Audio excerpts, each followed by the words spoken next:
기준으로 삼는 거예요. 그 기준이 온전히 바뀐 사람은 총체적으로 바뀌게 되어 있습니다. 이게 완전히 뉴 크리에이션이 될 수밖에 없어요. 예? 모든 것을 이제는 내 시각으로 보지 않고 누구 시각으로 보기 때문에 하나님의 시각으로 보기 때문에. 복음이 원하는 것은 그것입니다. 단순히 너 어떻게 하나님이 있다는 걸 믿고 어떻게 예수님을 영접했니? 안 해가면서 너 하여튼 지옥 가지 말고 이런 정도의 논리가 아니에요. 복음을 잘못 전달한 거예요. 교회가 수세기 동안 그런 식으로 하나님께서 예수님을 이 땅에 보내실 때 그런 계산적인 방법으로 이게 지옥이냐 천국이냐 이런 걸로 판결을 하시려고 주님을 보내신 게 아니에요. 하나님은 그런 하나님이 아니에요. 넌 지옥 갈래? 너 그러면 너 천국 못 가? 이런 식의 논리가 아니라고요. 에스겔에서 계속 묵상하시죠? 감사합니다. 오늘 특히 우리가 잘 아는 에스겔서에서 오래간만에 우리가 잘 아는 대목이 나와서 되게 반가우셨죠? 별을 안 하셨나? 많은 뼈들을 막 살아나게 하시는 그 하나님의 예언이 이제 에스겔을 통하여서 전달되어지는 그런 장면이잖아요. 하나님께서 뭘 요구하셨나요? 오늘 말씀 보면 에스겔에게 명령하시면서 하나님께서 많은 뼈들에게 선포해라. 예? 뭐라고? 여호와의 말씀을 들어라. 이게 다예요. 하나님이 원하시는 그거라고요. 내 말 좀 들어라. 말을 말같이 여기지 않는 거예요. 하나님께서 성경에 처음 기록되어진 이 범죄의 사건부터 마지막까지 원하시는 건 딱 그거 하나예요. 내 말 좀 들어라. 내 말 좀 들어라. 정말 나를 믿는다면 내 말 좀 들어라. 그게 내 말을 듣는 거니? 라고 계속 말씀하시는 거라고요. 어려운 게 하나도 아니에요, 사실요. 성경이 되게 막 어려워 보이고 막 상황이 굉장히 복잡한 것 같지만 결론은 늘 똑같아요. 하나님께서 원하시는 거는 참 끝까지 하나님이 원하시는 건 한 가지예요. 내 말을 좀 들어라. 그래서 하나님께서 그러잖아요. 예배도 중요하지 않다. 뭐가 중요하다? 듣는 게 중요하다.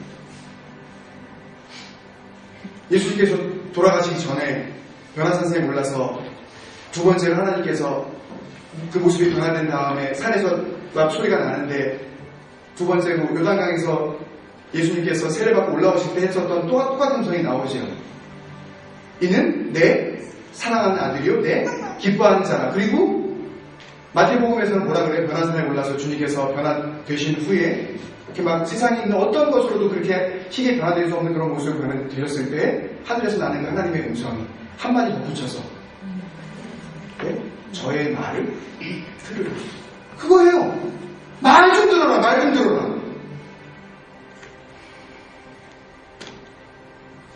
진정한 신앙은요. 하나님 말씀 앞으로 달려나가는 신앙입니다. 처음부터 끝까지 주님께서 나에게 무슨 말씀을 하시려고 하는 건가 지금 이 순간에. 그리고 나는 그 말씀을 받았으면 이제 내 말을 해야 돼요? 누구의 말을 해야 돼요? 주의 말을 해야 돼요. 그게 헌신이에요. 그게 주님을 내 마음에 모신 겁니다. 우리 자녀들 좀 나와 있는데 어리지만 정말 여러분들이 하나님을 사랑한다면 그리고 하나님을 사랑하고 싶다면 하나님 말씀을 듣는 거예요. 말씀을 들은 다음에 이제는 내 말을 하는 것이 아니라 하나님께서 우리 엄마 아빠에게 하시고자 하는 말. 다 중요해요. 말투도 중요하고 억양도 중요하고 말할 때 표정도 중요합니다. 네? 내가 적시하면 안 돼요. 네? 이런 모습을 성경은 뭐라 그러냐면 성숙하다.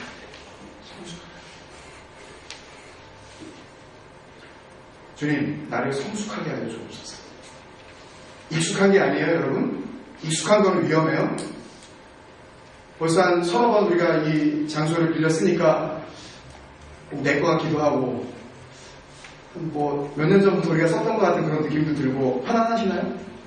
그 편안함은 좋은데 익숙한 것은 어떨 때는 문제가 있습니다. 익숙을 통해서 우리가 멀리 잊어버리면 감사를 잊어버려요. 오늘도 이 장소를 허락하신 하나님께 감사합니다. 저는 참 감사합니다.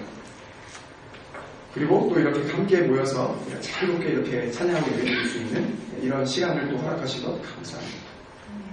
또 멀리서 이렇게 귀한 믿음의 식구들이 또 와주셔서 또 더 감사합니다.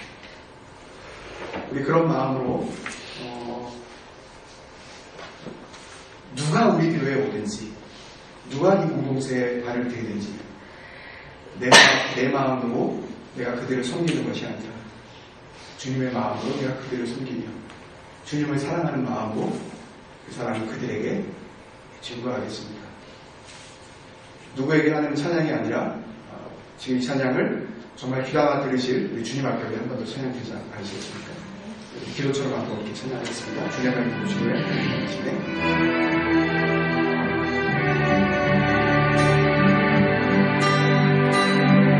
주의 마음에 보신 후에 주님께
당신의 영상을 통해 회복하도록 주님 나를 통해 보이소서. 알겠어요? 할렐루야 나를 통해 일하소서. 주의 말씀 나를 통해 말씀하소서. 주의 구원 나를 통해 전할 수 있도록 당신의 영광 온 세상에 가득하도록 주님 나를 통해 일하소서. 주님 나를 통해 보이소서. 주님 나를 통해 일하소서. 우리 한번 눈 감고 찬양한 것처럼 우리 이런 마음을 한번 드렸으면 좋겠습니다. 주님께서는 성경을 통해서 우리에게 말씀하셨고 이 땅을 사는 동안 그 말씀의 비밀을 맡은 자로 우리를 불러주셨잖아요. 그리고 우리에게 원하시는 것은 그 말씀을 우리가 전하기를 원하시는 줄로 믿습니다.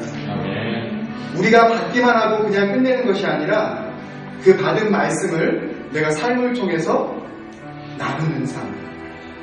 주님께서 나에게 주신 그 사랑을 삶을 통해서 내가 보여주는 삶.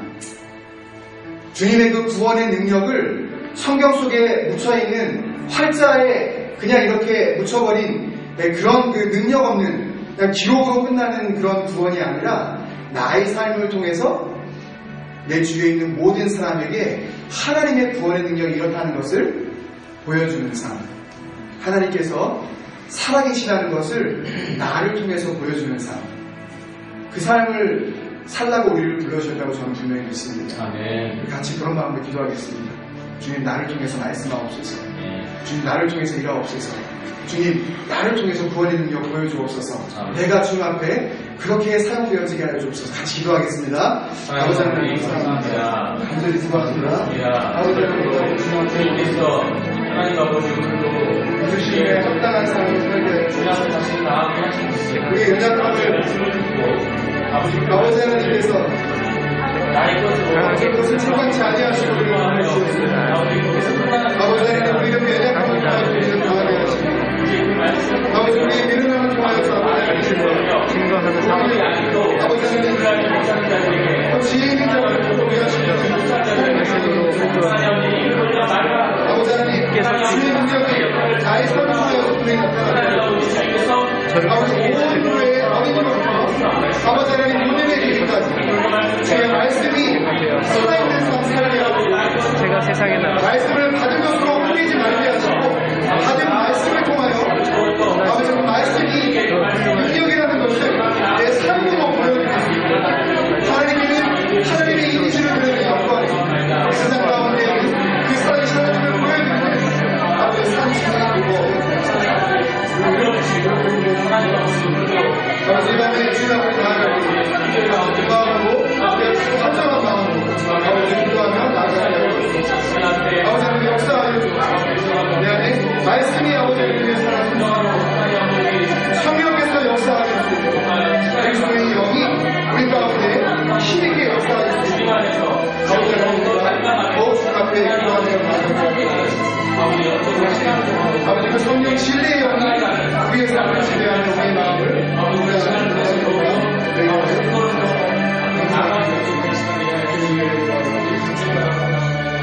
성령으로 충만케 해주셔서 아버지 하나님 감사합니다. 우리가 한 마음으로 간절히 기도하였던 것처럼 우리의 삶이 말씀으로 온전케 되어지게 하여 주옵소서.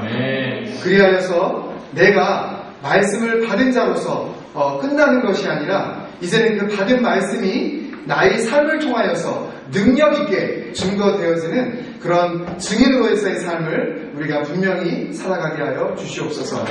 오늘도 그런 복된 능력, 그런 하나님의 영이 충만한 삶, 그 길로 우리를 인도하여 주시려고 이 밤 우리를 불러주신 줄로 믿습니다. 하나님을 향하여 분명 우리의 마음이 초점이 맞춰지게 하여 주시옵시고 하나님의 눈길과 우리의 눈길이 함께 만나는 귀한 밤 되게 하여 주옵소서. 감사하고 예수님의 이름으로 기도합니다. 아멘. 주님 앞에 감사의 박수. 오늘 주신 말씀 신약성경 마태복음에서 같이 보겠습니다.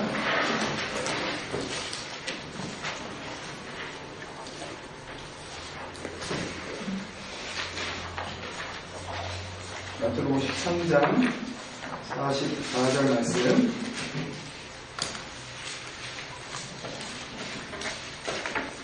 마태복음 13장 44절 말씀. 혼자의 말씀인데요. 지금 읽겠습니다. 시작.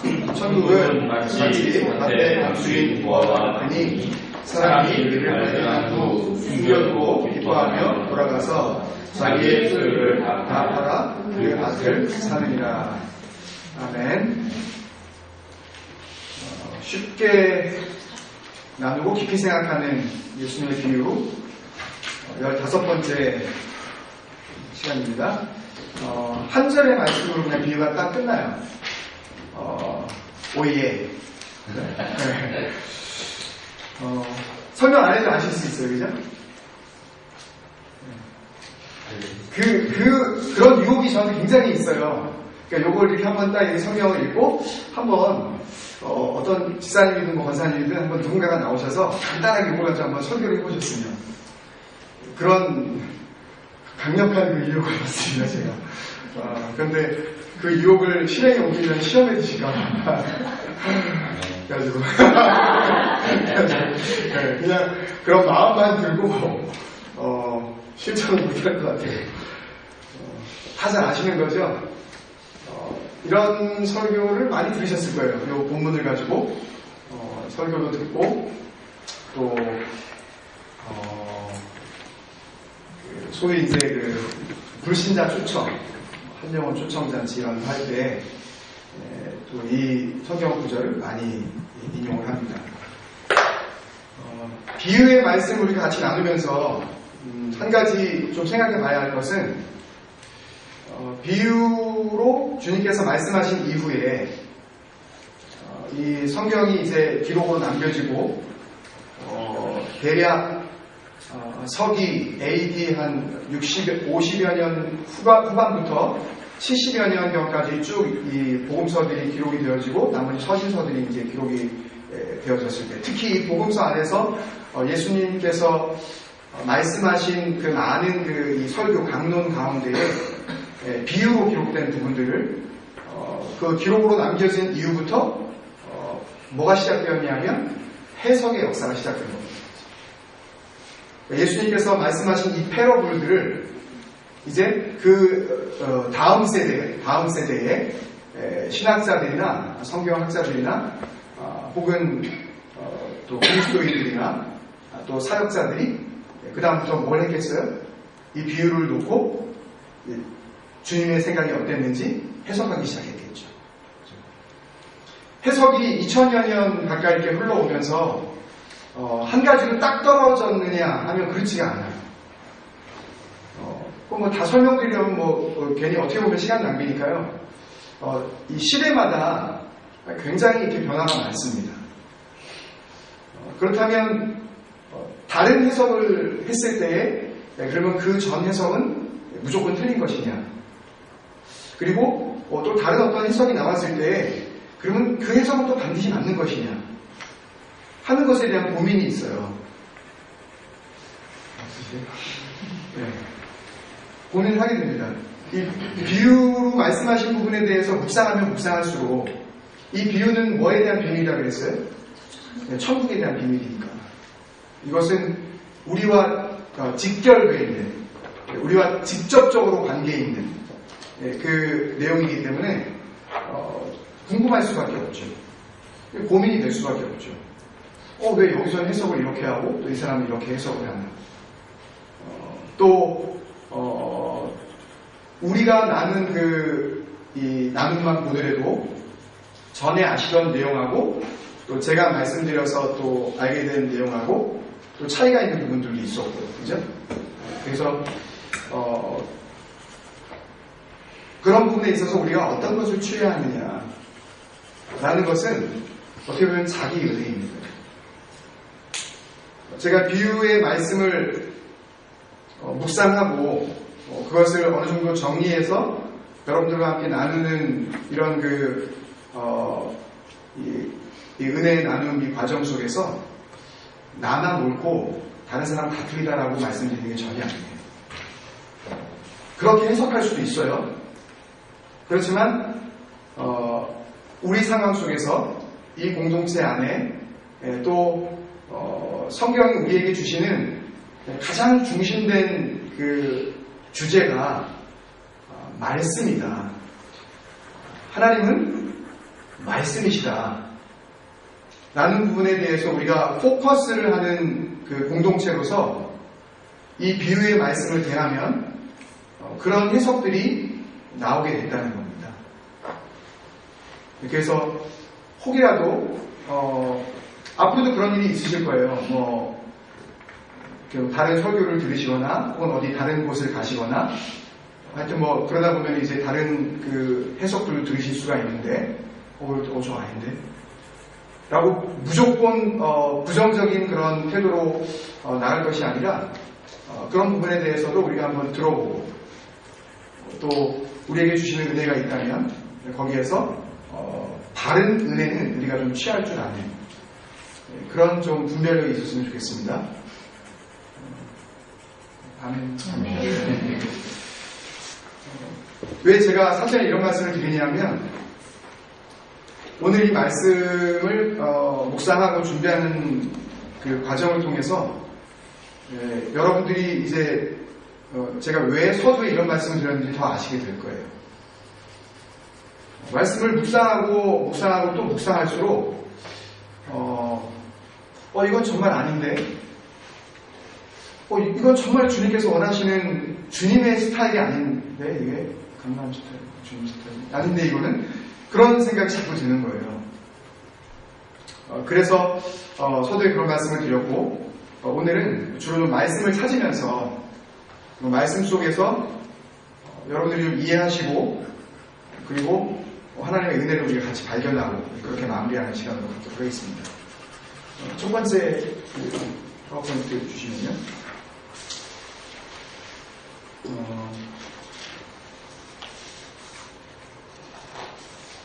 먼저 보편적인 이해입니다. 이 말씀에 대한 보편적인 이해.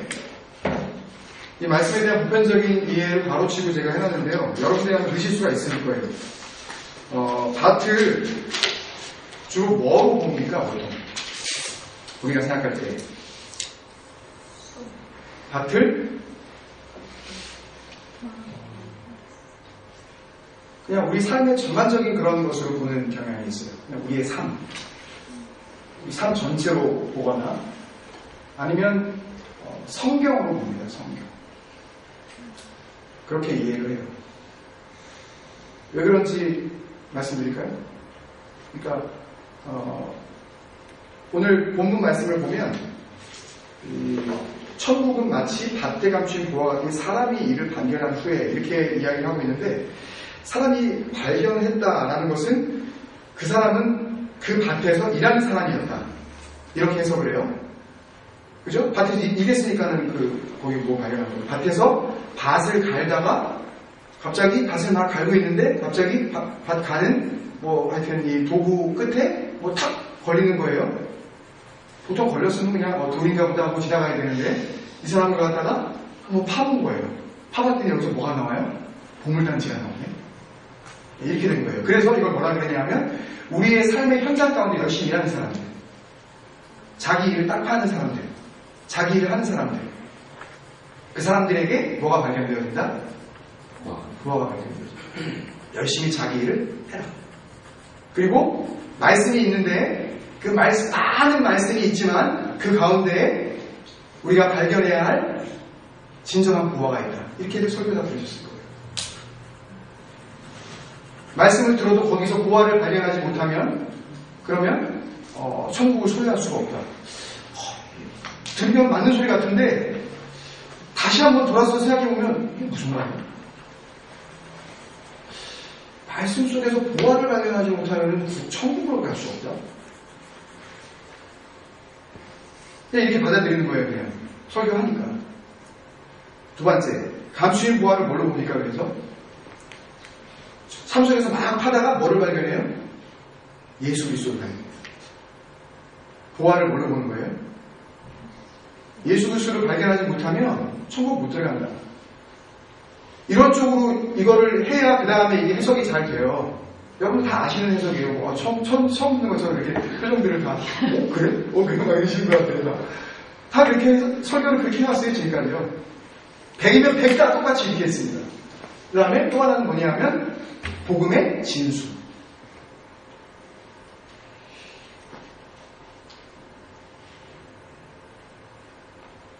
그리고 그것을 발견한 사람은 누구예요? 그리스도예요. 그죠? 그래야 천국으로 이게 연결될 거 아니에요. 그 다음에 얘기가요. 그죠? 왜냐하면 그 보화가 있는 걸 알고 원래 정직한 사람 같았으면 어떻게 해야 돼요? 그죠? 내가 파다가 땅 파다가 이거 발견했는데 반반합시다. 네? 어차피 당신도 몰랐고 발견한 사람 이거 그 수고도 있으니 네? 반반합시다. 차라리 이게 정직한 거 아닌가요? 가만히 생각해보니까요, 이건요 주인을 속이는 거예요. 그냥 밭을 놔뒀으면 몰라요. 그리고서는 자기가 가지고 있는 그 사람 어떻게 숨겨놓은 무슨 다른 자산이 있었는지 그걸 싹 다 파네? 그리고 가가지고 값을 달라는 대로 줬을 거예요, 아마. 뭘 생각하고? 거기에 자기가 숨겨놓은 그 보물단지를 생각하고. 그리고 밭을 싹 사버리네? 천국이 이런 건가? 주인을 속이는 거예요?